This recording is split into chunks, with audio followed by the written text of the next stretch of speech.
Welcome to Your Home, Your Future. I'm going to give you my step-by-step guide to truly align your space with your goals. Welcome to Feng Shui Living, the podcast designed for busy women who want to de-stress, live with intention, and create a home that truly supports their well-being. Each week, I'll bring you practical tips, insightful ideas, and simple strategies to enhance both your home and your life. Let's get started. Welcome to today's episode of Feng Shui Living. I'm your host, Lisa Morton, and today is definitely like a dense cup of coffee day. It's not a cup of tea day, it's a cup of coffee. Maybe you need to join me. But today we're getting into your home, your future. So I was brainstorming episodes, and it's funny how things just kind of come together, right? We had the Chinese New Year a couple weeks back, and we talked about the year of the snake and how it's going to be a fantastic year to release, to shed those things that are no longer serving us and to move forward, right? It's a wood snake. If you missed that episode, I will put a link in the show notes for you to go listen to it. I invited my mentor and teacher, Luann Sibick, to join me on that episode. I think you will love it. If you missed it, go check it out. Today, we're going to take it a step further because the next episode after Feng Shui for the Year of the Snake, I did an episode all about manifestation. We broke down Dr. James Doty's approach to manifesting using his 4-step method. And then I shared with you how to use Feng Shui as a whole nother layer for your home. And now I feel like it's time to go yet a little deeper. I'm going to share with you some secrets that I really use with my clients. So I'm working on creating this into a paid course. You're getting it free. Also, make sure you sign up for my newsletter because you will get the download that everybody's going to be paying for in the future. So if you haven't signed up for my newsletter, pop over, sign up for it. It will be at the very bottom of the newsletter. There will be a link for the next couple weeks. So make sure you snag it so you can look through it yourself. Let's get in. Let's dive in. Let's go big. So your home is so much more than just a place to live, or sometimes, as I say, just a place to crash at the end of the day. It's truly a reflection of your energy, your mindset, your aspirations, and also really what you hold dear, what you value in life, right? Every item in your space is either propelling you forward or keeping you stuck. And when you think about that, that's a power. You have this amazing power to alter your environment, to propel you forward. And I have a lot of people, I've actually had a lot of new people listening to the podcast, and shout out to all my students in Interior Design Basics class. So happy to have you join. But I've had a lot of people say, wow, I never thought of my home like that. I never realized that I could tweak my life through altering my home. And yes, you have the power. So I have this step-by-step guide to aligning your space with your goals. And I'm going to take you through, I have 5 different steps. I'm going to take you through each one. Don't forget the downloadable worksheet on my newsletter. So let's do a little check-in. Is your home holding you back? Or is it moving you forward? Everything we do in our homes, everything we bring in, everything we let go of, everything we do in our homes affects us in one way or another. It's either good feng shui or not so good feng shui. So know that. Now I don't want you to worry and overthink everything. Just know that going forward. Is this going to support my life or is it not going to support my life? I really want you to think of this as almost an energy audit for your home. Just like we check in, especially this time of year, we check in with our emotions. We check in with our financial state. Beginning of the year is a great time to check in. I don't know about you, I'm prepping all my taxes and reviewing all of that. It's not fun, but gotta have to have it done. And also at the beginning of the year, we often think about habits and routines, practices, things we want to shift, things we want to start. But it's also vital that we check in with our environment to make sure it's working for us and not against us. So let's jump into seeing your home with truly fresh eyes. Now, if you want to pause, I'd love for you to grab a notebook or a journal and a really great pen. If you're driving or something, then no, you can come back to this, but I'd love you to have something to write on. So step 1 is to really set your intention. Before you begin, I want you to take a moment and really reflect on your goals. What are your goals this year? Anybody do a vision board? Or have you journaled on your goals? Have you written them down? Have you shared them with anyone? What do you want to invite into your life? Do you want more clarity, more abundance, more love, more success, better health? You can pause and journal on this a bit. You guys know I love to journal, so feel free to pause and jump back on at any time. Journal on this. And then I want you to write down 3 words, at least 3 words, that truly represent the energy you want for your home. Some examples might be like more peace, creative inspiration, motivation. So come up with 3 words. However, if you do want to journal a whole page, you can journal a whole page too. But at minimum, I want you to come up with 3 words. Okay, that's step 1. Step 2 is walking through your space as if you were a guest. I share this a lot. This is a fantastic practice. And it might sound like, well, that's bizarre. We don't see things in our homes always because we're so used to it, because we're busy, because life happens. But I want you to imagine walking into your home as if it were the first time you've ever walked in, as if you were a guest. I want you to observe it without attachment. So to do this, you might have to take a little downtime just prior. Go on a walk. I would suggest going on a walk because I love getting out in nature, hearing the birds sing, getting some fresh air, getting my feet moving on the earth helps get you grounded.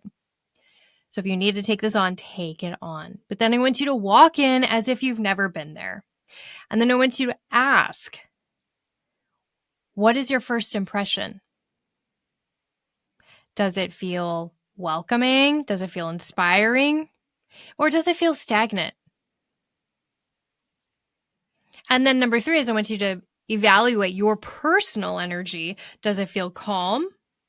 Does it feel energized? Or does it feel heavy and weighed down?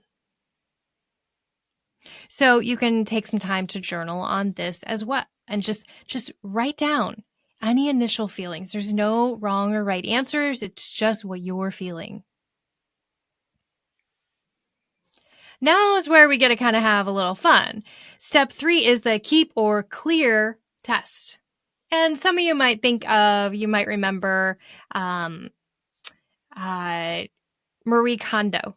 Does it spark joy? Right? Maybe you want to think about that. I don't know why I was laughing when I think of that. But maybe you want to meet Marie Kondo it. But I want you to select a specific area.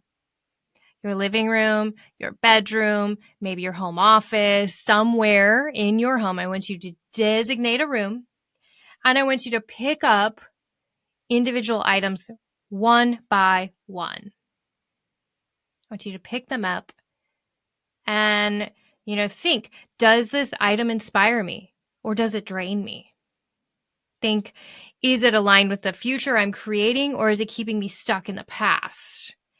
And then also, do I love it? Do I use it? Or is it just taking up space and something else I have to dust?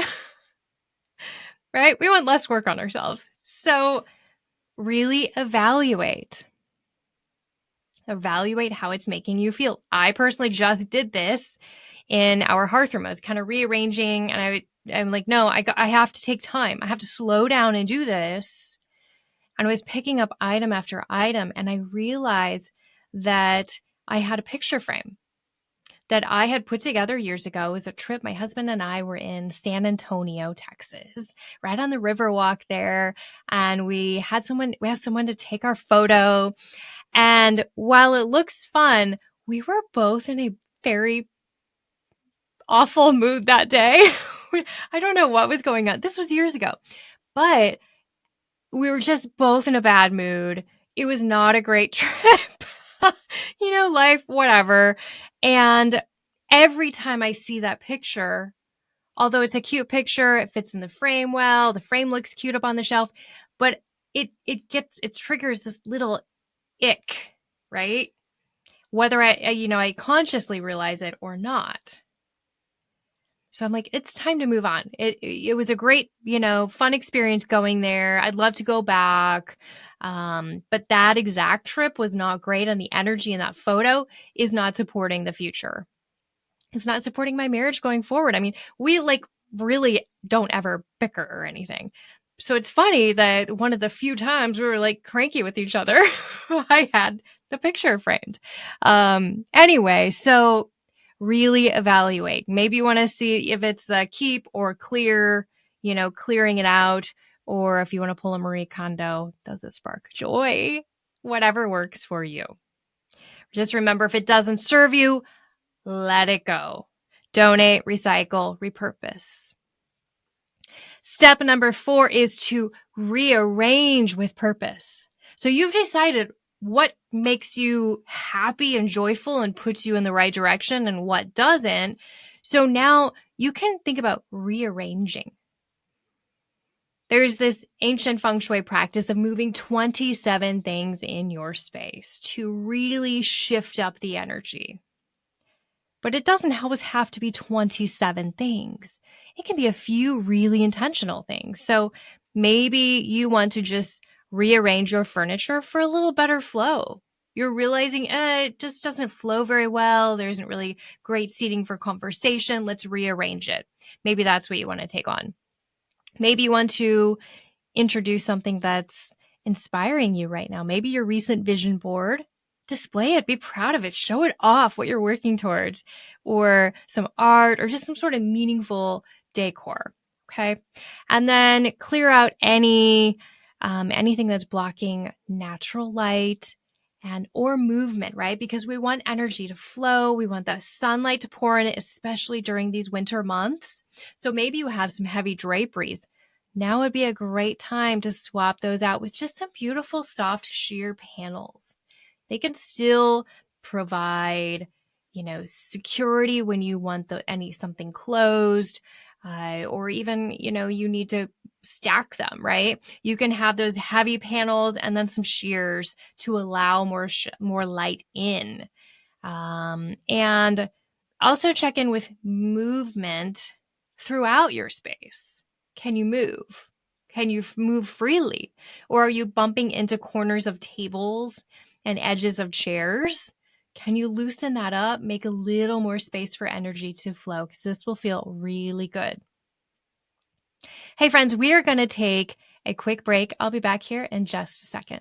Are you ready to take your passion for helping people to a whole new level? Join my Spring 2025 Feng Shui certification course. This journey kicks off in late March online with the online portion. Then we'll move into the immersive retreat experience held near my home in early May. It's beautiful and it's set in a nature-filled, peaceful, serene retreat space. This course is perfect if you're a coach looking to grow, whether you're a career, life, or health coach, if you're an interior designer, if you're a professional organizer, real estate professional, or just anyone who loves to really, truly help people. You will learn to master the art of Feng Shui and use it to create spaces that support well-being, also inspire success and joy. Don't miss this chance to elevate your skills and make a real impact. Visit elevatedlivingschool.com for more info and to reserve your spot. Welcome back, friends. We're going to move on to step number 5. Number 5 is infuse your space with intention. So set up a designated space for personal growth for the year. Think about setting up a space where you can read whatever you're studying, right? Where you can practice playing the guitar. Now, if we've worked together and we've defined the bagua on your specific home, you're going to know exactly where to do that. If you want some help, reach out. I do have a free 15-minute discovery call. But set up a dedicated space to your growth, to moving forward. Maybe that's even a desk where you can sit and journal at, or just a little wellness nook.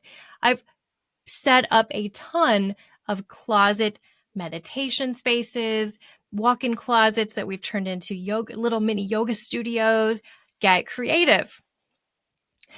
Let's see, add some symbols, some symbolism to this space, or even really to your whole environment, but start with your little dedicated space and then expand.